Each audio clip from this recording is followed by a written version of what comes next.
While many of the venues are gone and Rudy Giuliani and Mike Bloomberg have cleaned up New York City into a more tourist-friendly place, post-punk dance noise rock is still alive in New York City. Bush Tetras came out onto the New York post-punk scene that also birthed sonic youth with the funk rhythm's dissonant guitars reminiscent of Talking Heads. While mainstream success eluded them, they earned credibility with songs like Too Many Creeps. Cynthia Slay and Pat Place still anchor the band, and they currently have a new album, Happy. We caught up with them at the record release party at Le Poisson Rouge on November 29th to talk about the new album and their legacy and being on the cusp of moving out of indie rock lore. I thought that we should have been bigger always, but no. Well, I think there was a little self-sabotage going on. You know, we were kind of running all over the place.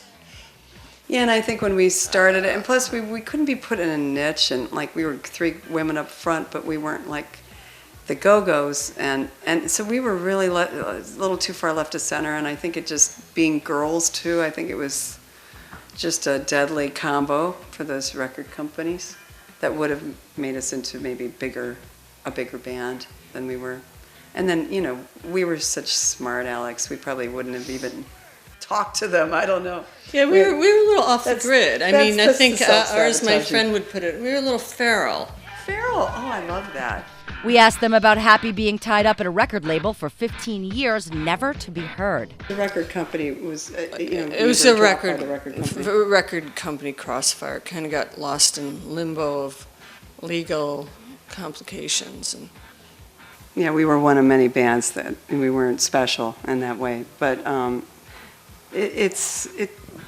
to me, it would be really tragic if it didn't come out because we put a lot of love and care and time into it, and it's kind of a document of that time period when we were playing a lot and we were signed to Polygram, and so yeah, we're happy that Happy's out. So what do they think of the New York City music scene evolution or devolution? There were these few clubs, and it started off with Max's in Kansas City, and CBGB's, and then there was just Tier 3 and a few other places, and then it kind of went to the larger Danceteria, Peppermint Lounge, Mud Club in the early 80s, and yeah, I don't know what's going on now. It's all over the place, it's right? Kind of like the fall of Rome or something. It was like it got too big, and then too many bridge and tunnel, and it got like huge, and the city started changing. And I think it's a real reflection of the city because the city back then nobody wanted to go. It was like a deserted, like Wild West kind of place.